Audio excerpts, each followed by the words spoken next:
Commander Jake Morrison walked into the massive trial chamber with heavy steps. His uniform felt tight around his shoulders. He had not slept well in 3 days. The room was enormous, built to hold representatives from dozens of alien species. Lights from strange technology filled the ceiling. The air smelled different here, filtered through systems meant to keep everyone alive despite breathing different atmospheres. Jake took his position at the witness stand. The metal was cold under his hands. He looked across the chamber at the prisoner cell in the center. Inside that cell, locked behind shimmering energy fields, sat General Vector. The Krill warlord was massive, even sitting down. His armor was black and scarred from years of battle. 4 arms rested in restraints. His face had no expression that Jake could read. This was the being who had killed 3 billion people. Jake had seen the aftermath with his own eyes. The planet Andronis Prime had been beautiful once. Blue oceans covered most of the world. Cities floated on the water, connected by bridges of light. Jake had visited there as a young officer, back when the galaxy was peaceful. Now Andronis Prime was dead. The oceans had boiled away. The cities were ash. Vector had ordered the bombardment personally. His fleet had surrounded the planet and fired for 3 days straight. Nothing survived. Jake had led the human relief mission that arrived 2 weeks later. They found only bodies and ruins. Some survivors had tried to escape in ships. But Vector's forces had destroyed those too. Jake and his crew spent a month collecting the dead and documenting the crime. Every night, Jake saw their faces in his dreams. The council judge called Jake forward. The judge was a Venetian. Tall and thin, with skin that changed colors when it spoke. Through a translator device, the judge asked Jake to describe what he had witnessed. Jake spoke clearly. He told them about the burned cities. He described finding a school where 300 children had huddled together when the fire came. He explained how Vector's forces had targeted evacuation ships full of civilians. He provided data recordings and photographs. The evidence was overwhelming.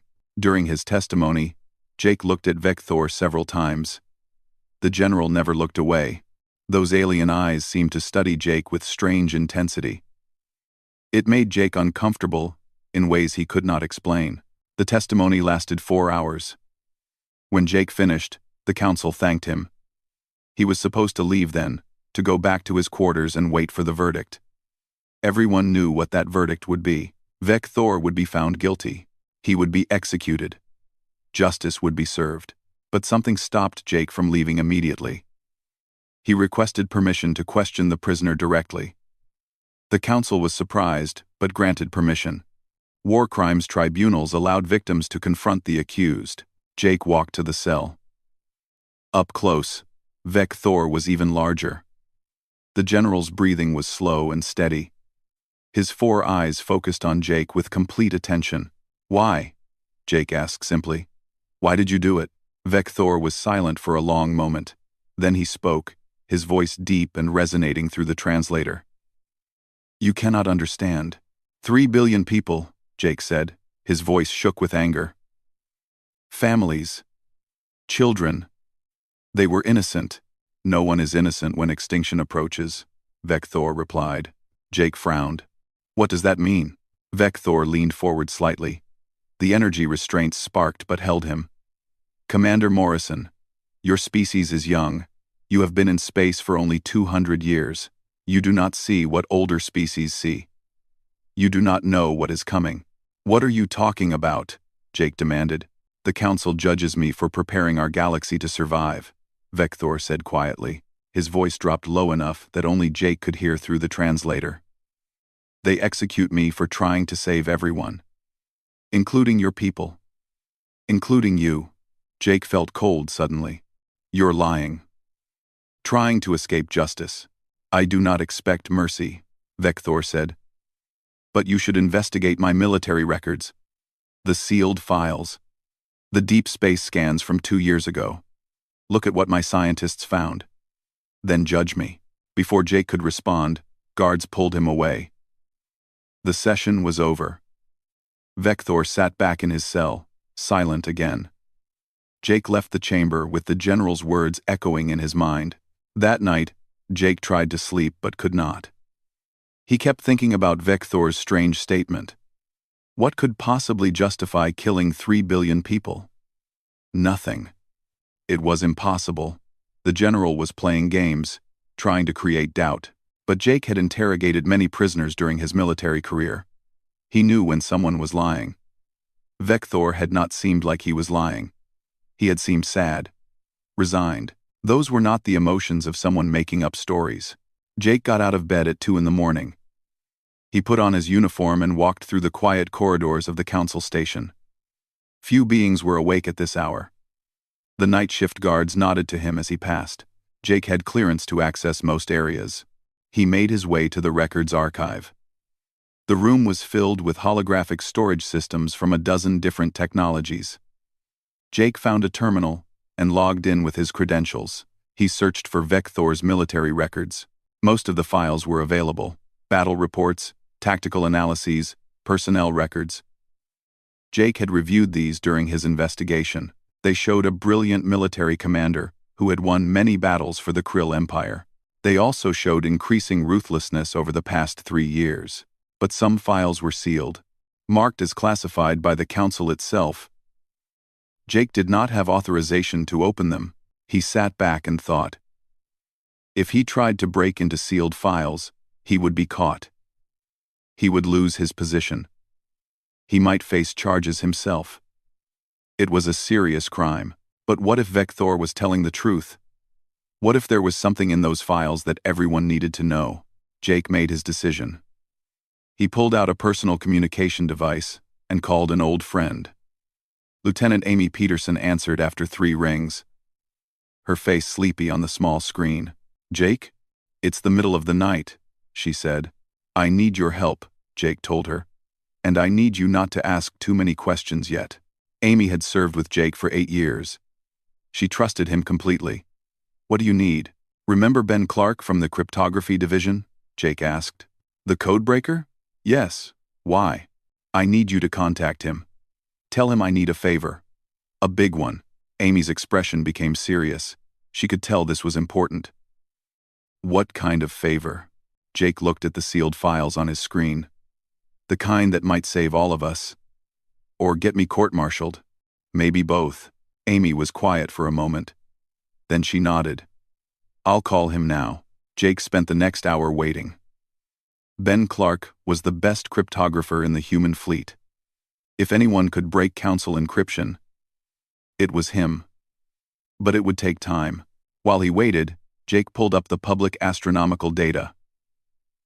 He searched for anything unusual in deep space scans from 2 years ago. There were thousands of reports. Most were routine: star formations, asteroid movements, normal cosmic activity.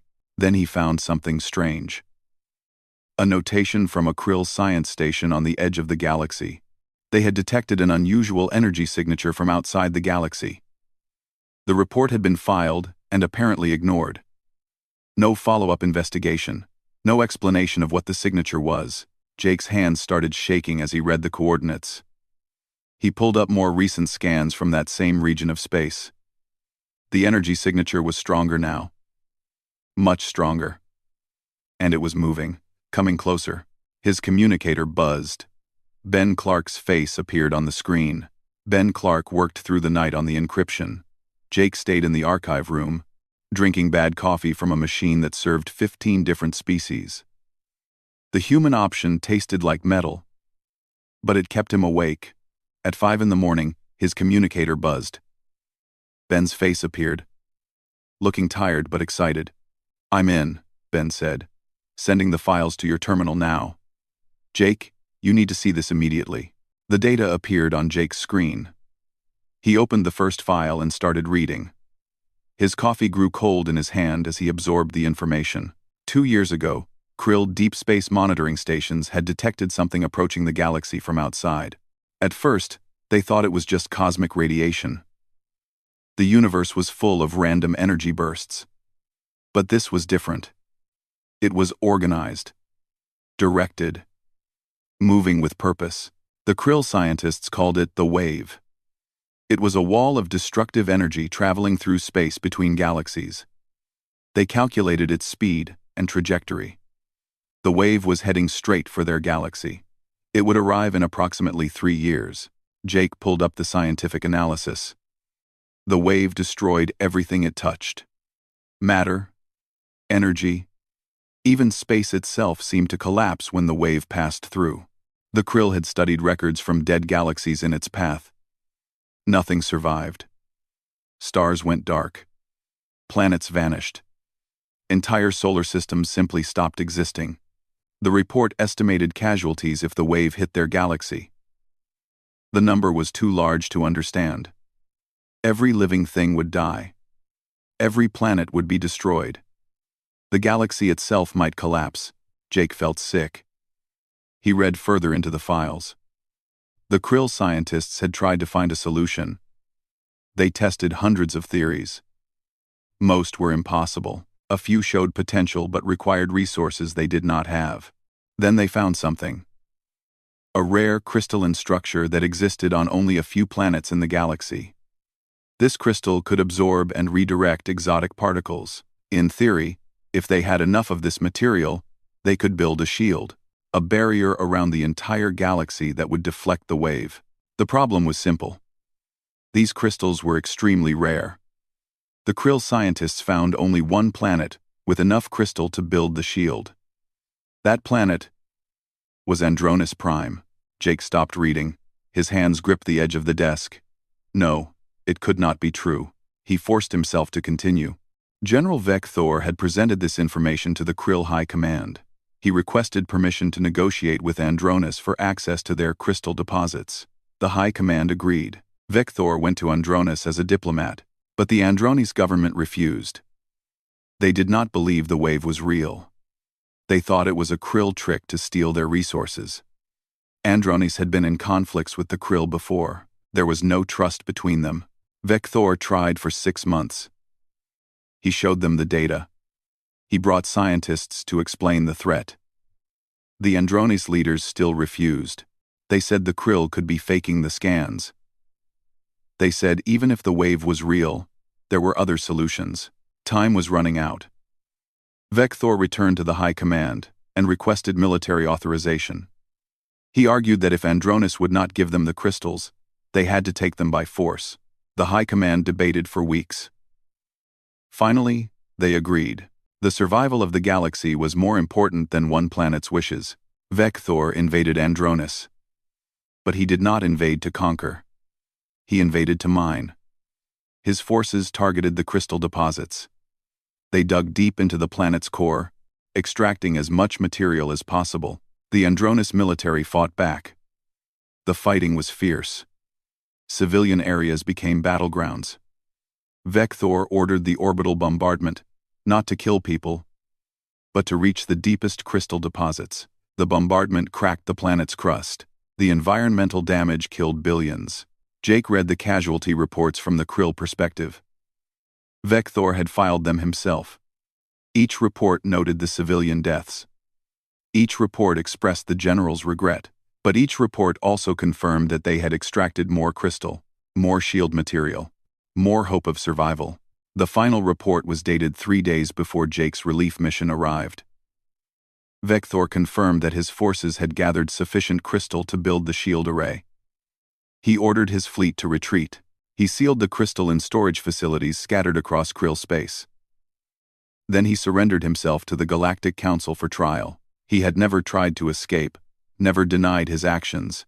He accepted full responsibility for the deaths on Andronis. He knew he would be executed. He did it anyway. Jake sat back in his chair. His mind struggled to process this information. Vector was a mass murderer. He had killed 3 billion people. That was fact.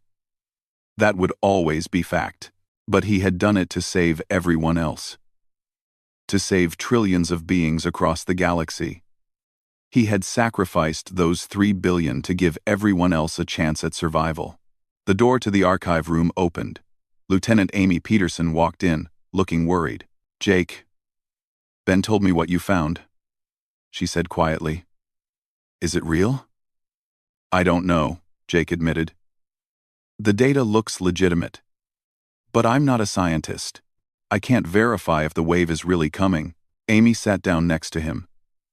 She pulled up the files on her own tablet and started reading. Her face grew pale as she absorbed the information. If this is true, she said slowly, then the Council is about to execute the one person who knows how to save us. Maybe someone else knows, Jake suggested. Maybe other Krill scientists have this information. Amy shook her head. Look at the classification level. This was marked as the highest Krill state secret. Vector was the only one authorized to act on it. If he dies, this knowledge might die with him. Jake pulled up the astronomical data again. He showed Amy the energy signature readings from the edge of the galaxy. This is current data, he explained. From 3 days ago. The wave is real, Amy. It's out there. And it's getting closer. Amy studied the readings carefully. She had training in astrophysics from her academy days. These energy levels are enormous. I've never seen anything like this. If this hits the galaxy... She trailed off, unable to finish the sentence. We have to tell the Council, Jake said. They won't believe us, Amy replied immediately. Think about it. We broke into classified files. We're presenting evidence that makes a convicted war criminal look like a hero. They'll say we were manipulated. They'll say the data is fake. Jake knew she was right. He had seen how the Council worked. They were bureaucratic and slow to change their minds. They had spent months building the case against Vector. They would not reverse that decision based on stolen files and claims about invisible threats. The execution is scheduled for tomorrow, Amy said. Once Vector is dead, no one will know where he stored the crystals. No one will know how to build the shield. Even if we convince them later that the wave is real, it will be too late. Jake stood up and walked to the window. Outside, he could see stars scattered across space. Billions of stars. Each one with planets. Many with life. All of them in the path of something that would destroy everything. There's only one option, Jake said quietly. Amy looked at him. She already knew what he was thinking. Jake. No. You can't. I have to break him out, Jake said, turning to face her.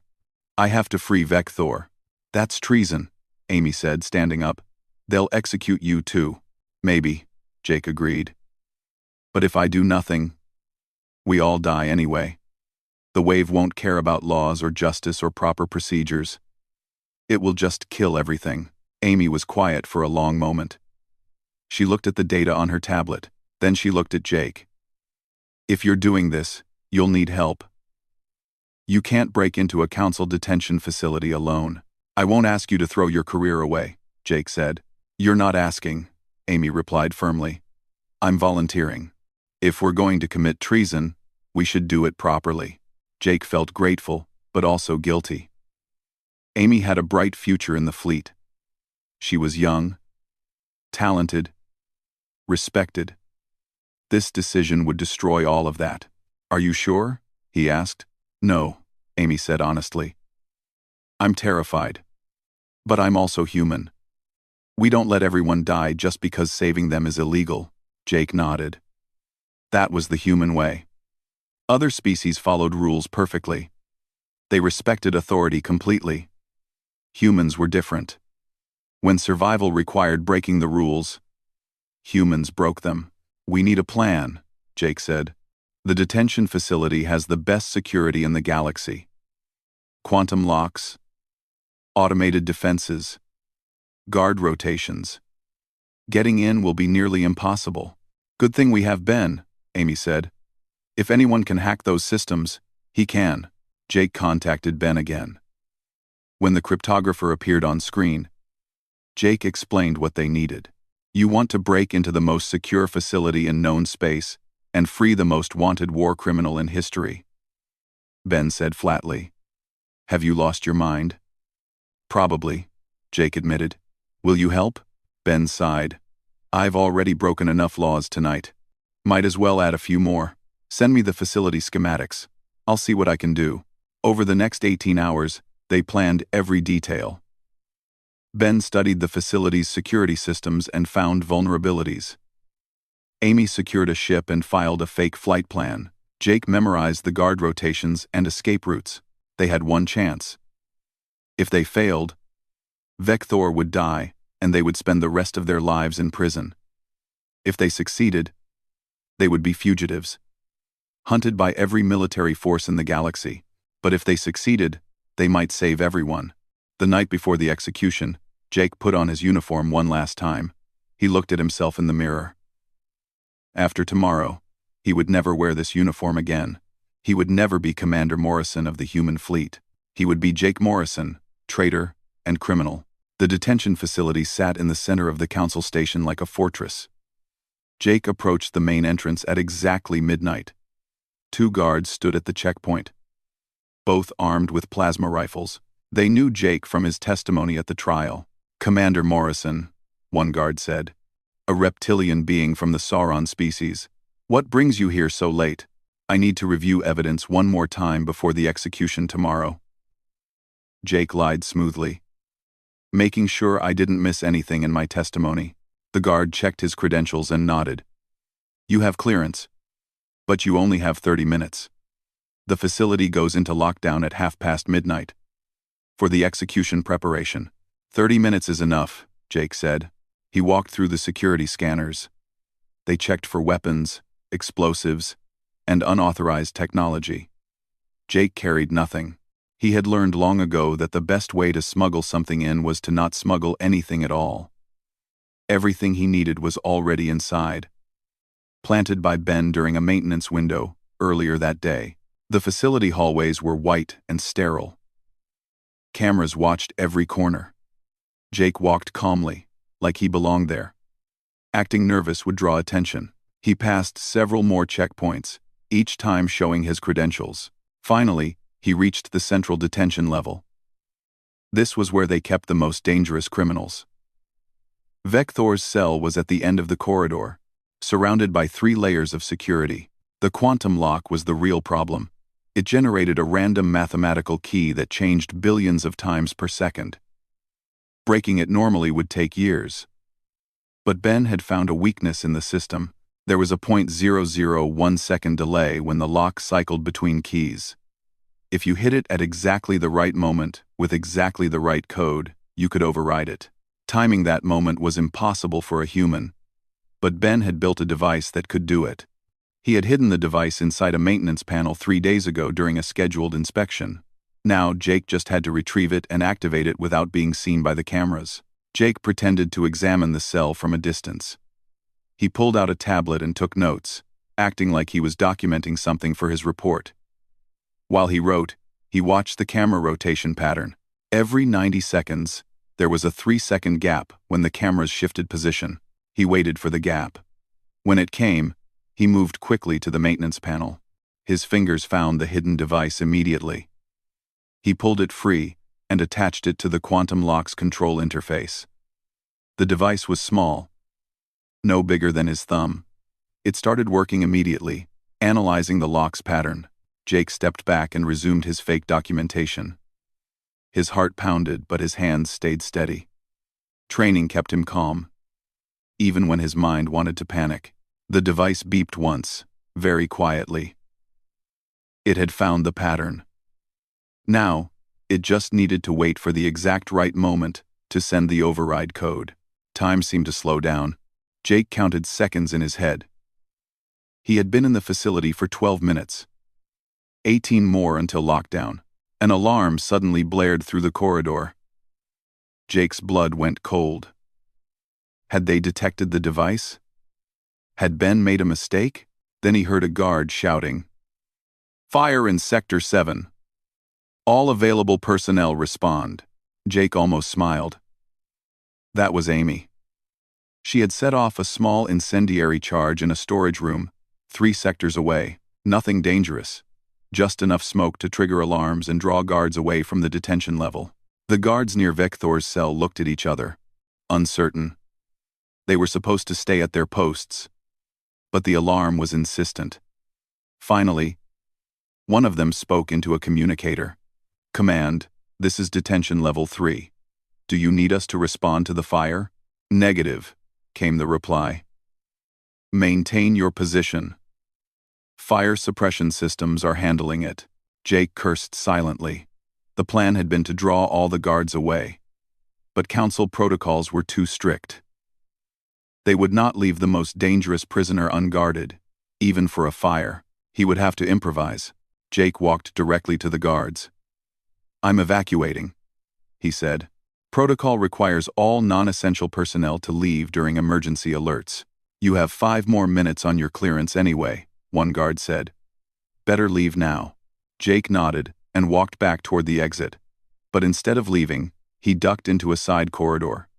He pulled out his communicator and sent a quick message to Ben. Guards still here. Need Plan B. Ben's response came immediately. Plan B will be loud. Are you sure? Do it. 3 seconds later, every light in the detention facility went dark. Emergency power failed. Backup systems failed. Even the quantum lock's glow disappeared. The guards shouted in confusion. Their helmet lights activated, creating moving beams in the darkness. Jake had already pulled on night vision goggles that Ben had hidden in another maintenance panel. He could see perfectly while everyone else was blind.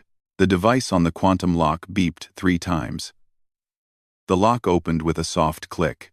Jake ran to the cell. Vector stood inside, his 4 eyes glowing slightly in the darkness. The general could see in low light naturally. This is unexpected, Vector said calmly. Move, Jake ordered. We have about 90 seconds before backup power kicks in. Vector stepped out of the cell. He was huge, towering over Jake even without his armor. Where are we going? Landing Bay 4. Amy has a ship waiting. They ran through the dark corridors. Jake's night vision showed him the way.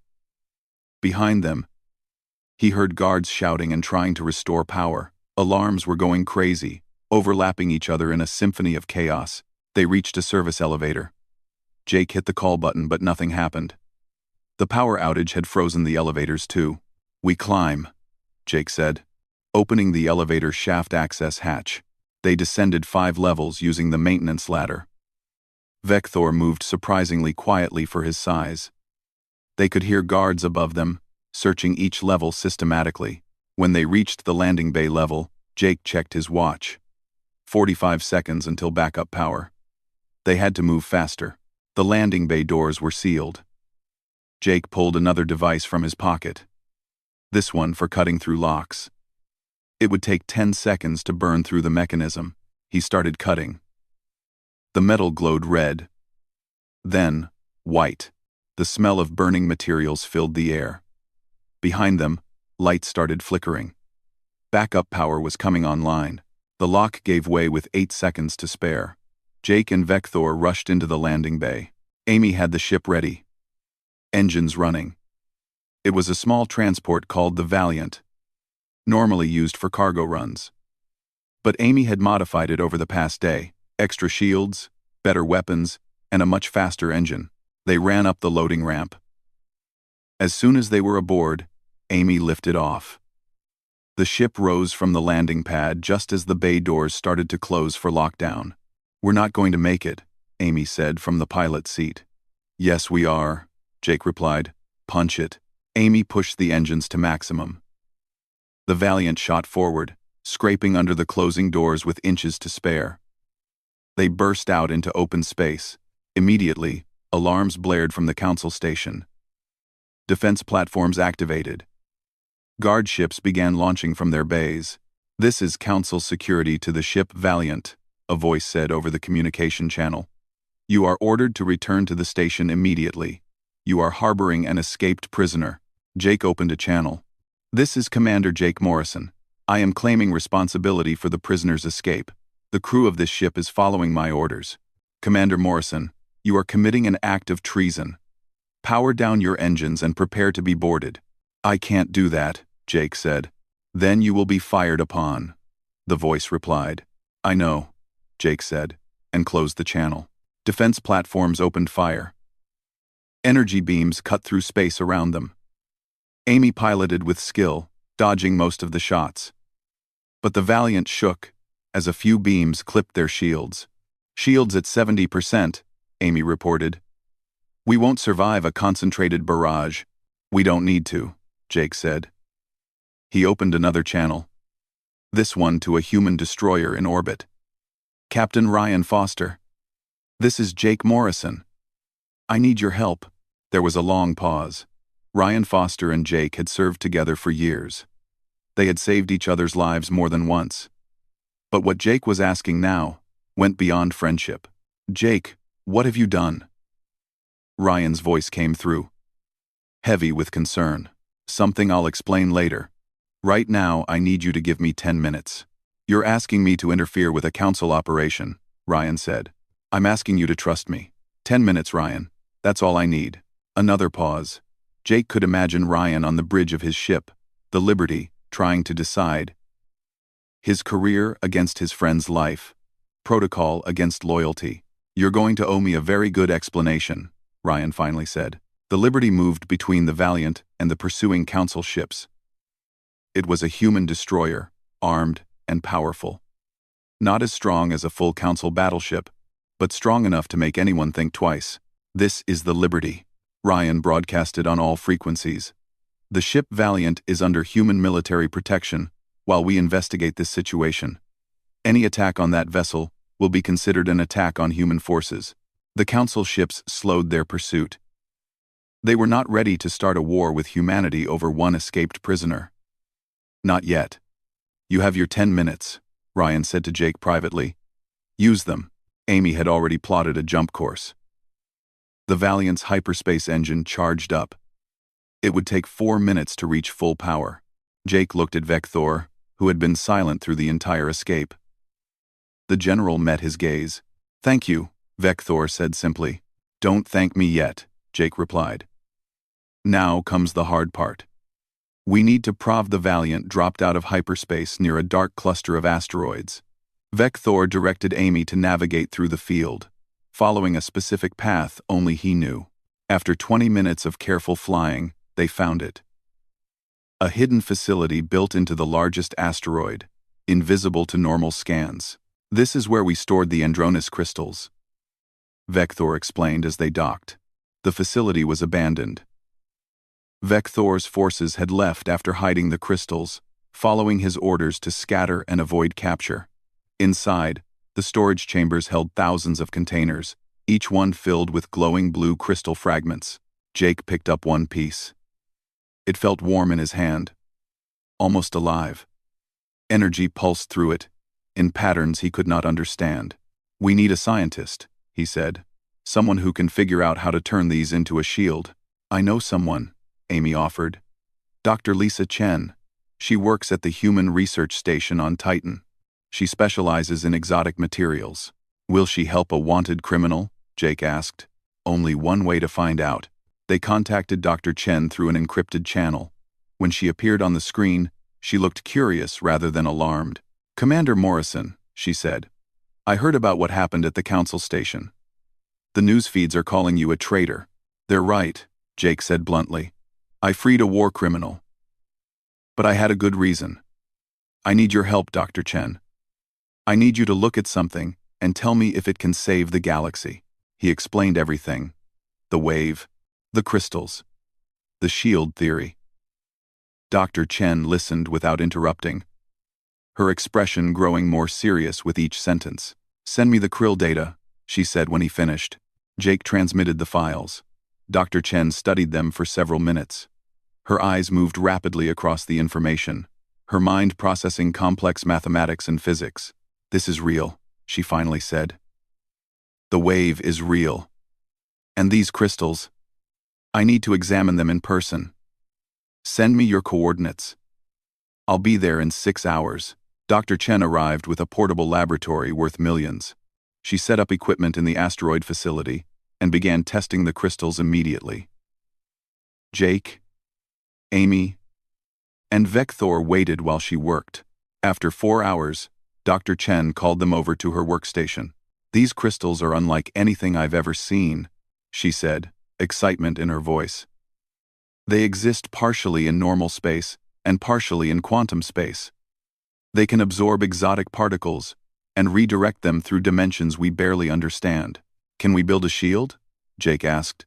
In theory, yes, Dr. Chen said. We would need to create a network of satellites, each one powered by a crystal fragment. The satellites would link together, forming a barrier around the entire galaxy. When the wave hits, the crystals would absorb its energy and redirect it into quantum space where it can't hurt anyone. How many satellites? Amy asked. Dr. Chen pulled up calculations on her screen.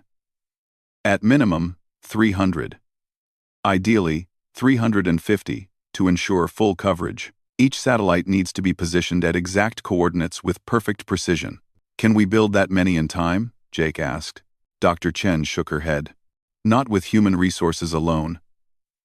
We would need industrial fabrication on a massive scale. And the wave will be here in 4 weeks, based on the latest readings.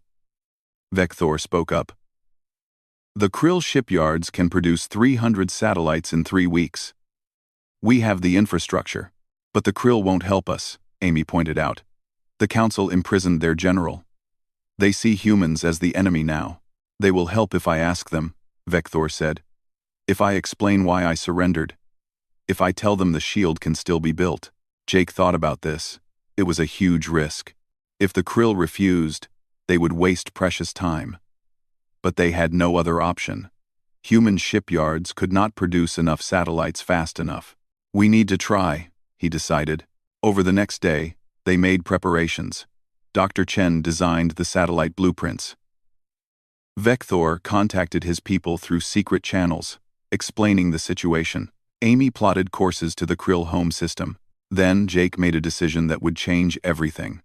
He recorded a message and broadcast it across the entire galaxy. Every ship, every station, every planet with communication equipment received it. In the message, Jake stood in front of the camera and spoke directly to anyone listening.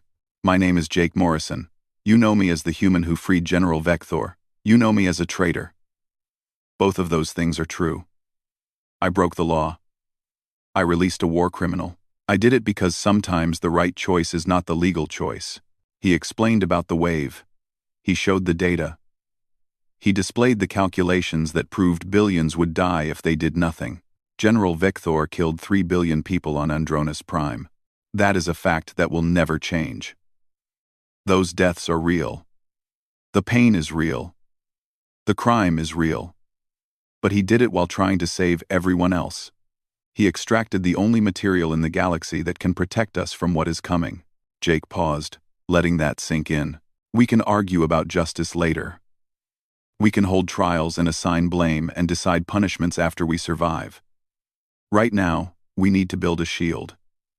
We need Krill shipyards to manufacture satellites. We need human scientists to calibrate them. We need every species to work together, just this once, to save all of us. He looked directly into the camera. I am a traitor to the law. But I am loyal to life. I choose survival over justice. Because dead people cannot have justice. Help us build this shield.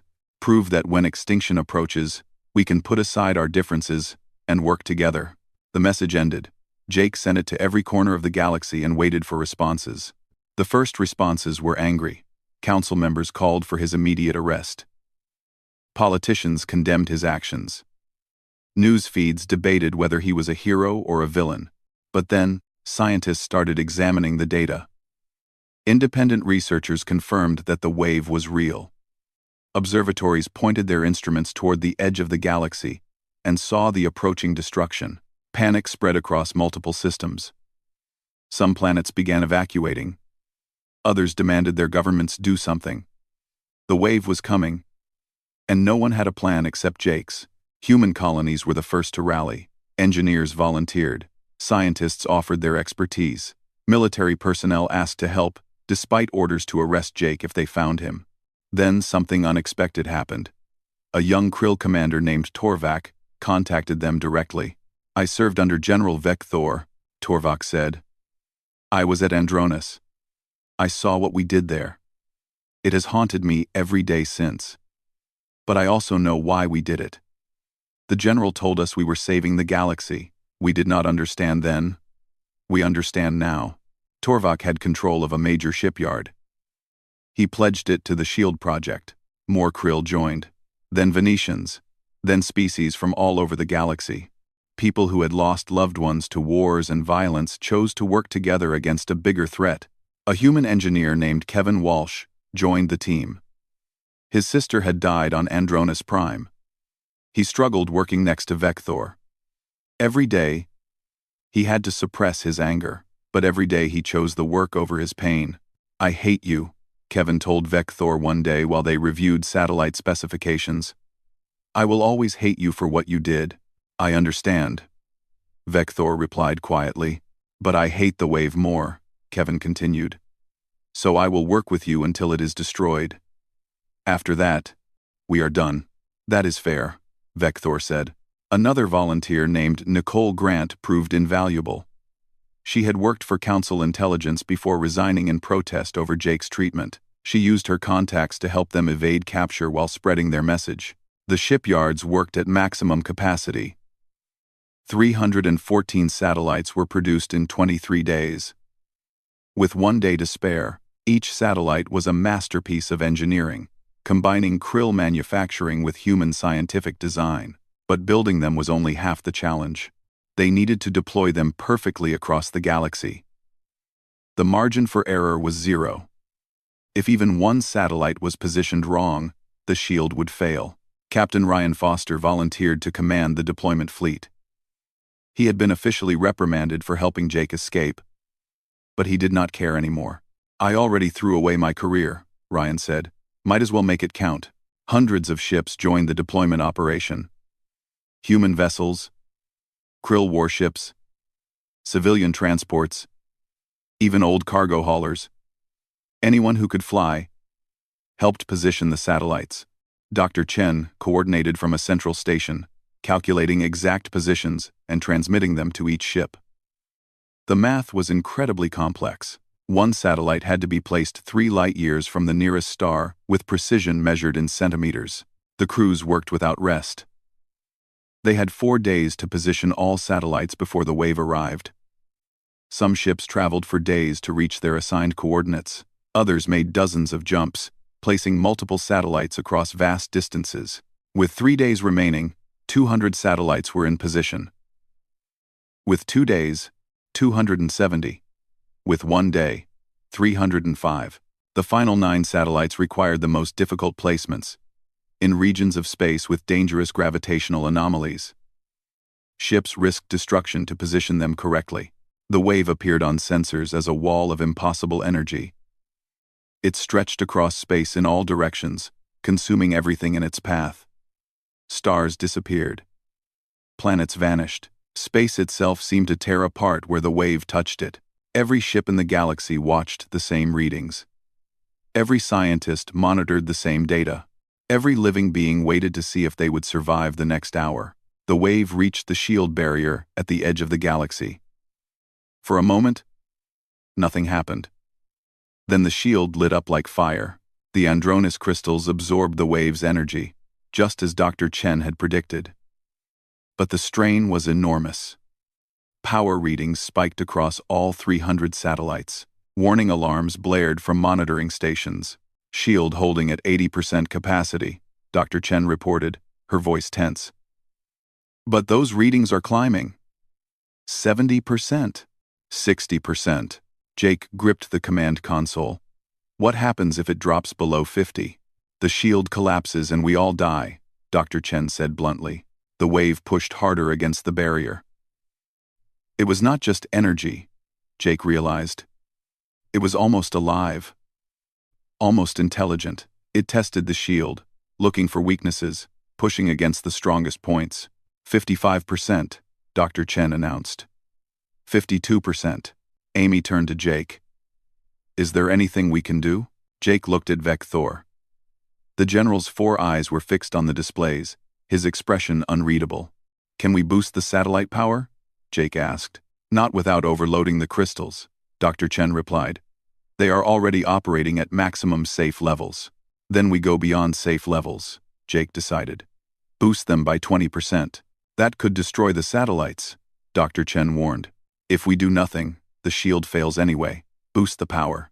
Dr. Chen hesitated only a second before implementing the command. Across the galaxy, 300 satellites increased their output. The crystals burned brighter, their energy signatures intensifying. The shield strengthened. Capacity readings stabilized at 58%, but now individual satellites started failing. The increased power was burning them out.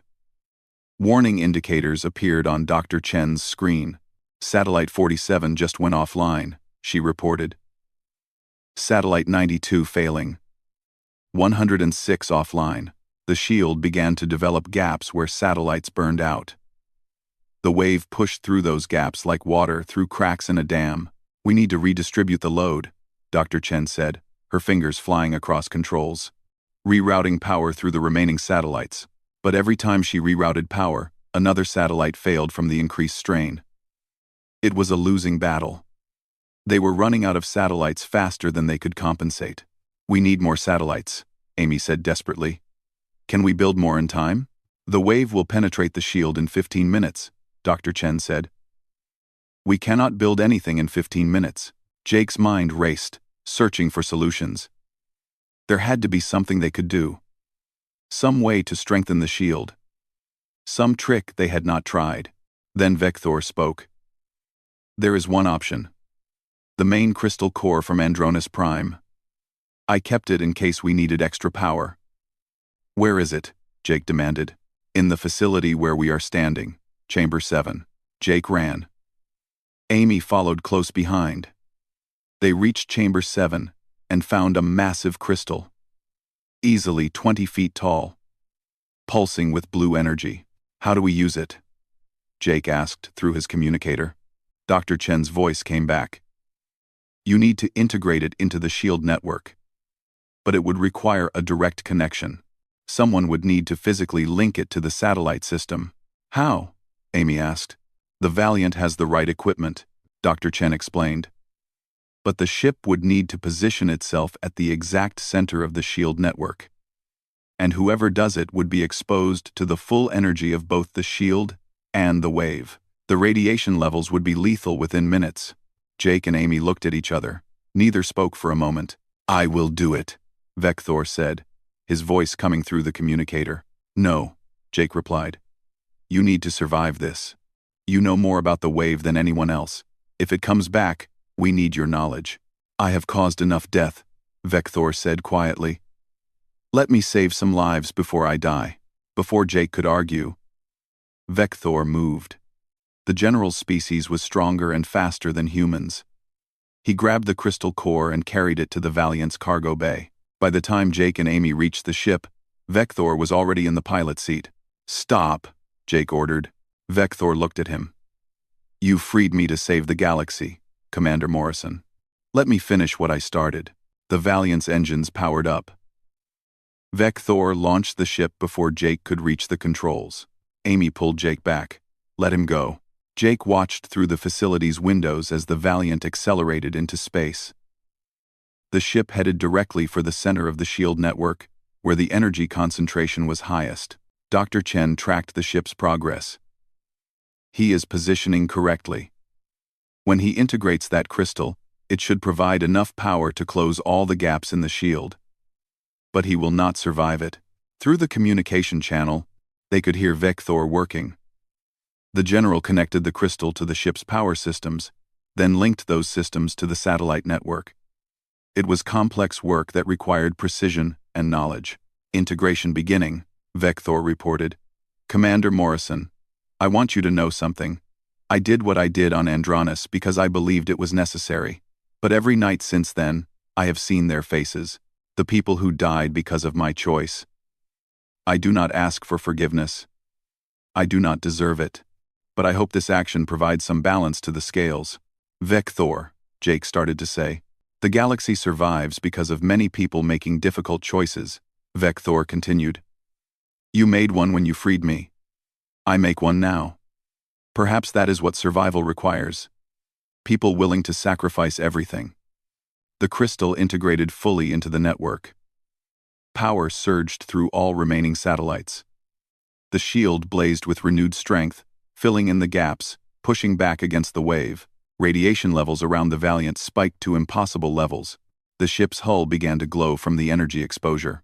"Shield at full capacity," Dr. Chen reported. "All gaps closed. We are holding." "Vector, get out of there," Jake said. "You have done enough. Evacuate now." There was no response. The communication channel remained open but silent. The wave pushed against the shield for 6 more hours. The barrier held perfectly now, redirecting the destructive energy into quantum space, where it dissipated harmlessly. Slowly, gradually, the wave's intensity decreased. Then it was over. The wave passed by the galaxy like a storm moving past a sheltered harbor. Space returned to normal. Stars shone again. Planets remained intact. They had survived. Search ships went looking for the Valiant. They found it drifting in space, its hull scarred by radiation but intact. Inside, they found Vector. The Krill general was dead. The radiation had killed him quickly, Dr. Chen said. He would not have suffered long. They brought his body back to the council station. By then, the entire galaxy knew what had happened. They knew about the wave. They knew about the shield. They knew about Vector's final sacrifice. The trial resumed, but this time it was different. Jake stood before the council again. But now he was not alone. Dr. Chen testified. Amy testified. Kevin Walsh testified, even though he still hated Vector. Captain Ryan Foster testified. Hundreds of people testified about what they had seen and done. The council debated for 3 days. Finally, they reached their decision. Ambassador Krelix delivered the verdict. "Commander Jake Morrison, you violated numerous laws. You freed a convicted war criminal. You stole council property. You interfered with justice. These crimes are serious and cannot be ignored." Jake stood straight, ready to accept punishment. However, Krelix continued, "You also saved every living being in this galaxy.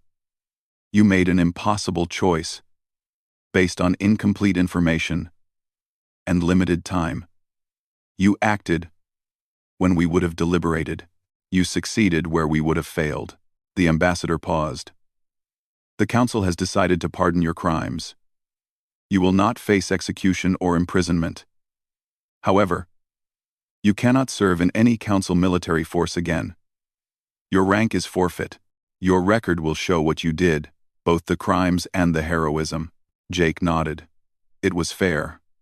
More than fair. "As for General Vector," Krelix said, "he is dead and cannot be punished further. His crimes against Andronis Prime remain on record. But his sacrifice in saving the galaxy is also recorded. History will judge him as both mass murderer and savior. Perhaps that is appropriate." They built a memorial on Andronis Prime. The planet was slowly recovering, its environment healing. The memorial honored the 3 billion dead and acknowledged the complexity of what had happened. At the base of the memorial, they carved words that Jake had spoken during his trial. "Sometimes the right choice is not the legal choice." Jake visited the memorial alone one day, years after the wave had passed. He looked at the names carved into stone. 3 billion people who had died so that trillions could live. Was it worth it? That question haunted him still. 3 billion voices that would never speak again. 3 billion lives that ended in fire and pain. But trillions of other voices still spoke. Trillions of other lives continued. Children grew up who would have died. Civilizations flourished that would have been destroyed. Jake believed that every life mattered. He believed the 3 billion deaths were a tragedy that could never be justified. But he also believed that preventing trillions more deaths was worth the cost of his career, his reputation, and his peace of mind. That was the human way. Making impossible choices and living with the consequences. Other species studied what had happened. They tried to understand how humans could work with someone like Vector, how they could separate the crime from the necessity, how they could hold two opposite truths in their minds at the same time. They called it human paradox. The ability to acknowledge that something was both right and wrong. That someone could be both villain and hero. That justice sometimes had to wait for survival. Jake never regretted his choice. But he never stopped grieving for it either. He carried the weight of those 3 billion deaths for the rest of his life. He visited the memorial every year and spoke their names, as many as he could remember, because that was human too. Taking responsibility for the costs of your choices, never forgetting what you sacrificed to achieve your goals. Honoring the dead even while saving the living. Years later, when asked what he had learned from the experience, Jake gave a simple answer. I learned that being human means making choices that break your heart while saving the world. It means living with the consequences of doing what is necessary instead of what is easy. And it means never, ever forgetting the price that others paid for our survival. The galaxy remembered. They built statues and wrote books and taught children about the wave and the shield and the humans who saved everyone. But the most important memorial was not made of stone. It was written in the hearts of every person who lived because Jake Morrison chose survival over justice, action over paralysis, and impossible hope over certain death. That was the most human thing of all.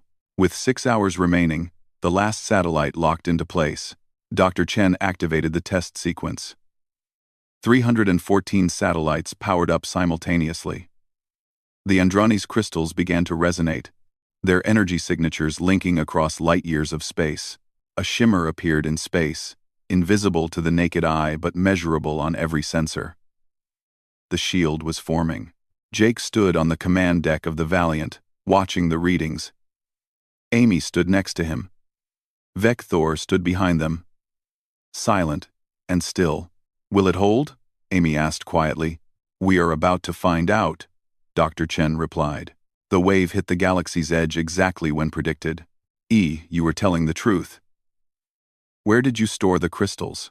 There is a facility in the outer reaches, Vector said. Coordinates I can provide. But we will need help to build the shield array. More help than just the 3 of us. I know, Jake said. And I know exactly who to ask. The hyperspace engine reached full charge. Amy engaged the drive. Space twisted around them as they jumped away from the council station. Behind them, Jake's military career ended. His reputation ended. His life as a law-abiding citizen ended. He was now a fugitive, a traitor, a criminal. But ahead of them, maybe, was a chance to save everyone. He was ready for that. Some things were more important than rank or reputation. Some things were more important than laws. Survival was one of those things. Jake left his quarters and headed for the detention facility. Amy and Ben were already in position. The plan was in motion. There was no turning back now. As he walked through the corridors, Jake thought about all the people who would die if he failed.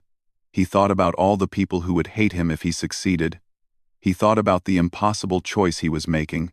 Then he stopped thinking and started acting. That was the human way too. When the choice was impossible, you made it anyway and dealt with the consequences later.